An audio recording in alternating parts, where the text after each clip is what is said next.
Halo teman-teman semua, kembali lagi bersama saya Sofyanata. Hari ini kita akan melakukan kunjungan ke Museum Bank Indonesia yang tepatnya beralamat di Jalan Pintu Besar Utara nomor 3, Kecamatan Taman Sari, Kota Jakarta Barat. Nah, teman-teman bisa langsung saja memasuki Museum Bank Indonesia dan menuju loket tiket untuk memperoleh tiket memasuki museum. Nah, untuk harga tiketnya sendiri adalah Rp5.000 untuk pengunjung umum, dan bagi yang masih merupakan pelajar ataupun mahasiswa dapat menunjukkan kartu pelajar ataupun kartu tanda mahasiswa untuk memperoleh tiket secara gratis. Mari ikuti keseruan kunjungan Museum Bank Indonesia pada Nata Vlog kali ini. Stay tuned and get ready.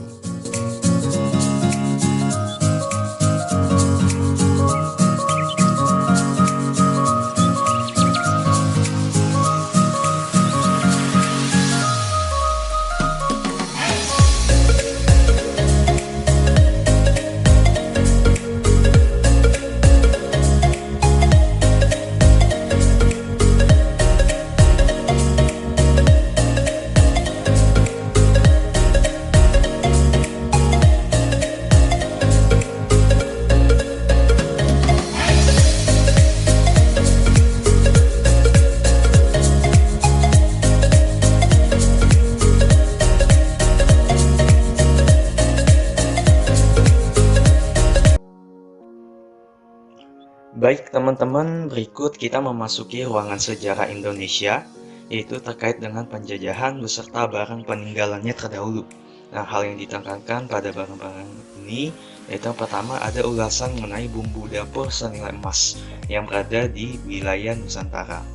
Nah, kemudian di sini juga ada pemaparan mannequin beserta kain tenunan beserta guci dan diikuti dengan lukisan untuk menggambarkan sekilas terkait peristiwa masa lalu Nusantara. Nah, di sini adalah lukisan-lukisan, kemudian di sana juga ada miniatur pada kapal zaman tersebut ya, dan di bagian selanjutnya juga diikuti dengan rempah-rempah yang bernilai emas yang tentunya menjadi incaran pelaut dari Eropa zaman dulu. Nah, di sini ada juga beberapa pemaparan rempah-rempah seperti pala dan juga cengkeh dan juga lada, dan terakhir adalah kayu manis. Nah, apa yang menarik lagi dari Museum Bank Indonesia ini adalah mereka memanfaatkan media seperti TV plasma untuk memberikan nuansa visual yang kuat, sehingga pengunjung juga dapat ikut merasakan suasana yang terkandung dalam sejarah. Baik, selanjutnya juga ada pemaparan terkait dengan tokoh-tokoh yang berpengaruh pada saat itu, yaitu dimulai dari Marco Polo yang merupakan petualang dan sekaligus pengarang asal Venesia, yang berkelana ke berbagai daerah Asia melewati jalur sutra pada tahun 1271 sampai dengan 1265, dan juga menyusuli dengan ada tokoh terkenal lainnya yaitu Cornelis de Houtman yang merupakan penjelajah asal Belanda yang menemukan jalur pelayaran dari Eropa ke Indonesia dan berhasil memulai perdagangan rempah-rempah bagi negara Belanda. Baik, mari kita lanjut untuk hal menarik lainnya. Baik, di samping saya ada ulasan singkat terkait dengan De Javasche Bank. Singkat cerita, De Javasche Bank ini berhubungan langsung dengan terbentuknya Museum Bank Indonesia. Jadi, pada awalnya, bangunan Museum Bank Indonesia ini adalah berupa bangunan gereja yang merupakan tempat ibadah untuk umat Kristen Protestan pada tahun 1625. Namun, pada tahun 1628, bangunan tersebut pun dibongkar dengan tujuan sebagai tempat meriam raksasa waktu Sultan Agung memimpin puluhan ribu tentara untuk menyerang Batavia.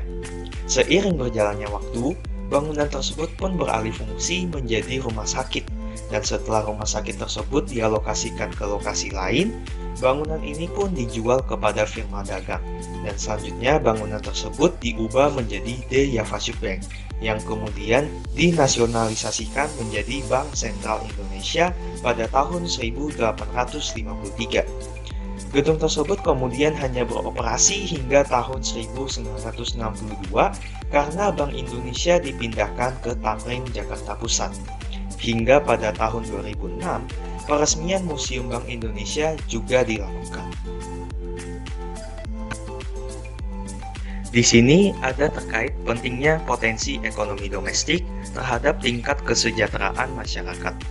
Jadi, singkat cerita dikatakan bahwa Bank Sentral Indonesia ini pernah mengeluarkan kebijakan kredit atau pinjaman yang ditujukan kepada masyarakat saja dan melarang pengalihan kredit tersebut kepada pemerintah. Karena hal tersebut dianggap dapat mengganggu keutuhan konsep independensi Bank Indonesia itu sendiri. Selain itu, tujuan penyaluran kredit atau pinjaman kepada masyarakat besar harapannya dapat meningkatkan perekonomian domestik secara masif. Sekarang kita berada di dalam ruang emas moneter, di mana di sini bisa teman-teman lihat terdapat tumpukan emas yang menggambarkan cadangan devisa negara yang dimiliki oleh negara Indonesia saat ini. Tentunya jika dilihat secara langsung, jika emas batangan tersebut dikonversi menjadi uang rupiah, dapat menghasilkan nilai yang cukup fantastis. Oke guys, jadi segitu saja kunjungan kita kali ini di Museum Bank Indonesia. Thank you for watching. Don't forget to like and subscribe, and I see you guys in the next video.